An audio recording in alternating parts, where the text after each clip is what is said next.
Capítulo 6. Eran las 8 cuando desembarcamos. Paseamos unos momentos por la orilla disfrutando del crepúsculo y luego nos dirigimos a la posada, desde donde contemplamos la hermosa vista del lago, bosques y montañas que envueltas en la oscuridad aún mostraban sus negros perfiles. El viento, que casi había cesado por el sur, se levantó ahora con gran violencia desde el oeste. La luna, alcanzando su cenit, empezaba a descender. Ante ella las nubes corrían más veloces que el vuelo de los buitres y nublaban sus rayos. En las aguas del lago se reflejaba el atareado firmamento de manera aún más bulliciosa, pues las olas empezaban a crisparse. De pronto cayó una fuerte tormenta de agua. Yo había permanecido tranquilo a lo largo de todo el día, pero en cuanto la noche difuminó la forma de las cosas, me asaltaron 1000 temores. Alerta y lleno de ansiedad, empuñaba con la mano derecha una pistola que llevaba escondida en el pecho. El más leve ruido me aterrorizaba, pero decidí que iba a vender cara mi vida y que no abandonaría la lucha que se avecinaba hasta que yo o mi adversario cayéramos. Elizabeth observó mi agitación en silencio durante algún tiempo. Por fin dijo: ¿Qué te intranquiliza, mi querido Víctor? ¿Qué es lo que tanto temes? Paciencia, querida mía, paciencia, le respondí. Pasada esta noche el peligro habrá acabado, pero esta noche es terrible, muy terrible. Transcurrió una hora en esta inquietud. De pronto pensé en lo espantoso que le resultaría a mi esposa el combate que esperaba de un momento a otro. Le rogué que se acostara, dispuesto a no reunirme con ella en tanto no conociera las intenciones de mi enemigo. Me quedé solo y continué durante algún tiempo paseando por los pasillos de la casa y examinando cada rincón que pudiera servirle de escondrijo a mi adversario. Pero no descubrí rastro alguno de él, y empezaba a pensar que alguna providencial casualidad habría intervenido para impedirle llevar a cabo su amenaza, cuando oí un grito agudo y estremecedor. Venía de la habitación donde descansaba Elizabeth. Al oírlo, comprendí la estremecedora verdad y me quedé paralizado. Noté cómo la sangre me corría por las venas y me ardía en las puntas de los dedos. Un instante después, escuché un nuevo grito y corrí hacia la alcoba. Dios mío, ¿cómo no morí entonces? ¿Por qué me hallo aquí narrando la destrucción de mi mayor esperanza y la muerte de la más pura criatura? Estaba tendida en el lecho, inánime, la cabeza ladeada, las facciones pálidas y convulsas, semiocultas por el cabello. Doquiera que vaya, veo la misma imagen, los brazos exangües y el cuerpo lacio tirado sobre el tálamo nupcial por su asesino. ¿Cómo pude ver esto y seguir viviendo? Cuán tenaz es la vida y cómo se aferra a quienes más la desprecian. En un instante perdí el conocimiento y caí al suelo. Cuando volví en mí, me encontré rodeado de la gente de la posada. Sus rostros demostraban un terror inenarrable, pero su espanto no era más que una parodia, una sombra de los sentimientos que me oprimían a mí. Escapé hacia la habitación donde yacía el cuerpo de Elizabeth, mi amor, mi esposa tan querida y venerada, viva aún pocos momentos antes. No estaba ya en la posición en la que la había encontrado. Tenía ahora la cabeza recostada en un brazo y el rostro y cuello ocultos por un pañuelo, y se la podía creer dormida. Corrí hacia ella y la abracé con ardor, pero la mortal quietud y la frialdad de sus miembros delataban que lo que estaba estrechando entre mis brazos ya no era la Elizabeth a quien tanto había adorado. En su garganta se veían las horrendas señales del diabólico ser, y ni el menor aliento salía de sus labios. Mientras con agonizante desesperación me inclinaba sobre ella, levanté la vista. Me invadió una especie de pánico al ver que la pálida luz de la luna iluminaba la habitación, pues las contraventanas, que se habían cerrado anteriormente, ahora estaban abiertas. Con inexpresable horror vi asomarse a una de las ventanas el aborrecido y repugnante rostro del monstruo. Esbozó una mueca burlona mientras señalaba con su inmundo dedo el cadáver de mi esposa. Me abalancé hacia la ventana y extrayendo del pecho una pistola disparé, pero esquivó la bala y huyendo del lugar a la velocidad del rayo se zambulló en las aguas del lago. El ruido del disparo atrajo a la gente hacia la habitación. Indiqué el lugar por donde había desaparecido y lo seguimos con barcas. Echamos incluso redes, pero todo en vano.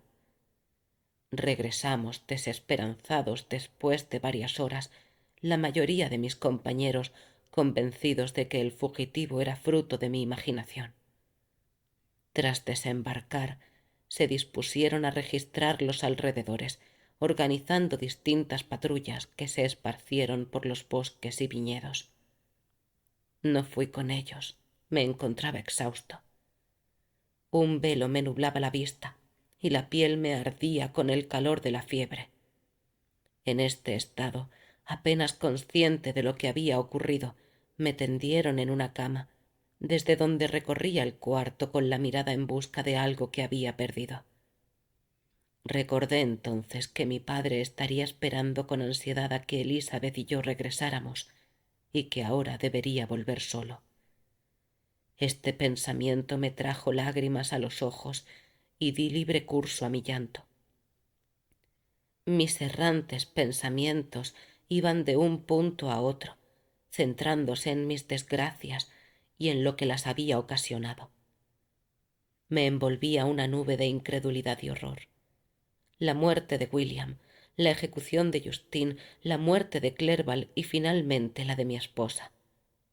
Ni siquiera sabía si el resto de mis familiares se encontraban a salvo de la maldad del villano. Quizá mi padre se agitaba ya entre las manos asesinas, mientras Ernest yacía inerte a sus pies. Esta idea me hizo estremecer y me devolvió a la realidad. Me levanté y decidí volver a Ginebra de inmediato. No había caballos disponibles y tuve que hacer el viaje a través del lago, aunque el viento no era favorable y llovía torrencialmente. Sin embargo, apenas había amanecido y podía confiar en estar en casa por la noche. Contraté algunos remeros y yo mismo tomé uno de los remos, pues siempre había notado que el ejercicio físico paliaba los sufrimientos del espíritu. Pero lo inmenso de mi pesar y el exceso de agitación que había padecido me impedían cualquier esfuerzo. Dejé el remo y apoyando la cabeza entre las manos me abandoné al dolor. Al levantar la vista, veía los parajes que me eran familiares de los tiempos lejanos de mi felicidad y que aún el día anterior había contemplado con la que ahora no era sino una sombra y un recuerdo. Lloré amargamente. La lluvia había cesado unos instantes y vi los peces jugando en el agua igual que lo habían hecho pocas horas antes bajo la mirada de Elizabeth. Nada hay tan doloroso para la mente humana como un cambio brusco y profundo. Podía brillar el sol o las nubes ensombrecer el cielo. Para mí ya nada podía volver a ser lo mismo que el día anterior. Un infame me había arrebatado todas mis esperanzas de felicidad. No habrá habido jamás criatura tan desgraciada como yo. Suceso tan espeluznante es único en la historia del hombre. Pero ¿para qué narrar los acontecimientos que siguieron a esta tragedia? El horror ha llenado toda mi vida. Había llegado al punto culminante del sufrimiento y lo que resta no puede más que aburrirle.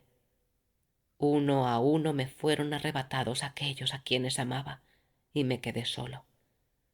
No tengo ya fuerzas y explicaré lo que queda de mi horrenda narración en pocas palabras. Llegué a Ginebra. Mi padre y Ernest aún vivían, pero el primero se hundió ante la trágica nueva que traía. ¿Cómo le recuerdo, padre bondadoso y amable? La luz huyó de sus ojos, pues habían perdido a aquella a quien adoraban, Elizabeth, su sobrina, más que una hija para él, a la cual quería con todo el cariño que siente un hombre que próximo el fin de sus días, y teniendo pocos seres a quienes dedicar su afecto, se aferraba con mayor intensidad a aquellos que le quedan. Maldito, maldito villano que llenó de tristeza sus canas y le hizo morir de dolor. No podía vivir bajo el tormento de los horrores que se acumulaban en torno suyo. Sufrió una hemorragia cerebral y murió en mis brazos al cabo de unos días. ¿Qué fue entonces de mí? No lo sé. Perdí la noción de todo y me vi envuelto en cadenas y tinieblas. Soñaba a veces que con los amigos de juventud vagaba por alegres valles y prados llenos de flores, pero despertaba una y otra vez en la misma celda. A esto seguía la melancolía, pero poco a poco fui cobrando una idea exacta de mis aflicciones y de mi situación, y por fin me liberaron. Me habían creído loco y, como supe más tarde, durante muchos meses estuve encerrado en una celda solitaria. Pero la libertad hubiera sido un fútil regalo si al recobrar la razón no hubiera recobrado a la vez un deseo de venganza. Así que iba recuperando el recuerdo de mis desdichas, empecé a pensar en su causa, el monstruo que había creado, el miserable demonio que para mi ruina había traído al mundo.